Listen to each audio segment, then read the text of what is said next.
राजस्थान के 21 लाख बच्चों की परीक्षा का फैसला आज ही हो जाएगा। राजस्थान बोर्ड रद्द करेगा 10वीं 12वीं की परीक्षा। ये सोर्सेस के हवाले से हमारे पास जानकारी आ रही। 12वीं की परीक्षा पर राजस्थान में आज कैबिनेट की मीटिंग होनी है। सीएम गहलोत की मीटिंग के बाद फैसले का ऐलान हो सकता है, लेकिन ज्यादा आसार इस बात के बन रहे हैं कि राजस्थान में भी परीक्षा रद्द हो जाए।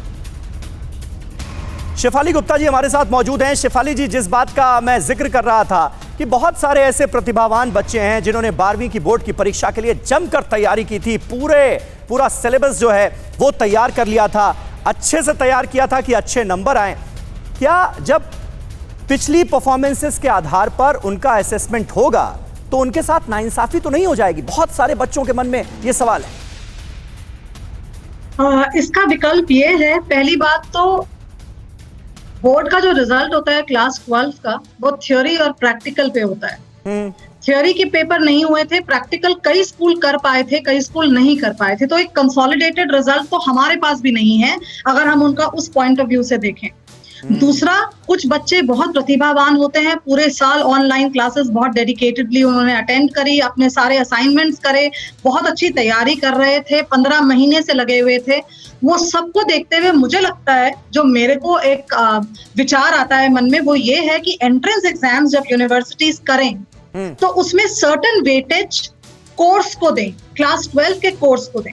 यूनिवर्सिटीज को इस बार, सारी यूनिवर्सिटीज को, चाहे वो सेंट्रल गवर्नमेंट यूनिवर्सिटीज हो चाहे वो स्टेट गवर्नमेंट हो, उनको एंट्रेंस एग्जाम ही करना पड़ेगा। जिस हिसाब से साइंस का बच्चा होता है वो आईआईटी और नीट के लिए आगे लुक फॉरवर्ड करता है, उसी हिसाब से सारे यूनिवर्सिटीज को भी एंट्रेंस एग्जाम, उस एंट्रेंस एग्जाम में एक सर्टेन वेटेज कोर्स का भी होना चाहिए ताकि उनका असेसमेंट उस लेवल पे हो पाए। ये सारे एग्जाम ऑफलाइन होंगे, ऑनलाइन होंगे, ये सब वर्कआउट करना, बिकॉज कुछ प्रश्न बहुत अधूरे छोड़ दिए गए हैं, कैंसिल हो गए एग्जाम।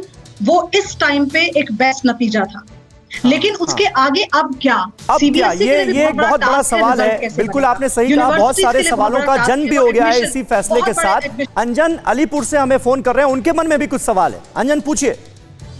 समीर जी, सबसे पहले तो मैं आपको धन्यवाद देता हूं कि आपने बच्चों के फ्यूचर लेके आपका जो ये प्रोग्राम चल रहा है उसके लिए मैं बहुत बहुत धन्यवाद देता हूं आपका। शुक्रिया।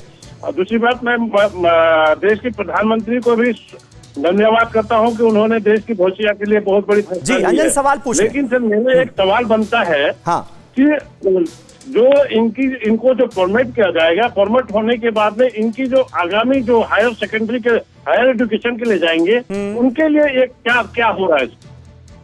प्रोफेसर चौधरी, ये सवाल बहुत सारे लोगों के जहन में है कि 12वीं की परीक्षा में जो नंबर आते हैं वो हायर स्टडीज के लिए जब बच्चे जाते हैं तो बहुत सारी परीक्षाओं का आधार बनते हैं। क्या अब खासतौर पर जैसे यूनिवर्सिटीज का ही जिक्र कर लिया जाए तो क्या होगा? असेसमेंट कैसे होगा? एंट्रेंस एग्जाम क्या जरूरी नहीं हो जाएगा? अधिकतर जगहों में यूनिवर्सिटीज के, इंस्टीट्यूशंस के अपनी परीक्षाएं करनी होंगी, एंट्रेंस एग्जाम करनी होंगी। ये स्वाभाविक रूप से अब जरूरी होगा, क्योंकि 2 स्कूलों के या हजारों स्कूलों के इंटरनल एग्जाम कंपैरेबल नहीं होंगे। Exactly apple to apple, orange to orange comparison होंगे नहीं। ये क्राइटेरिया अपने अपने इंस्टीट्यूट्स को ही या यूनिवर्सिटीज को ही डिसाइड करने होंगे।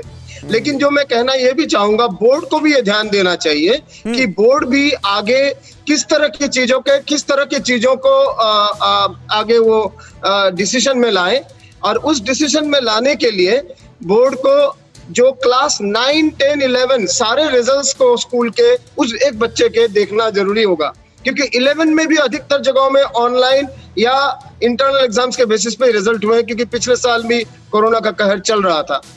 एक लंबा इतिहास, हिस्टोरिकल डेटा जिसको कहते हैं, वो लेना होगा बच्चों का, और उसी तरह स्कूल का भी हिस्टोरिकल डेटा। अब अगर स्कूल का एवरेज बहुत नीचे रहा है, लेकिन अब इंटरनल मार्क्स में सबको 90 में 100 में 90, 95 दे दिए गए हैं, तो वो गलत होगा। तो इस जगह से बोर्ड को भी हिस्टोरिकल डेटा देखना होगा, और ये सारे मामला इतना सरल नहीं है, इसमें नेपोटिज्म के और करप्शन के चांसेस होते हैं।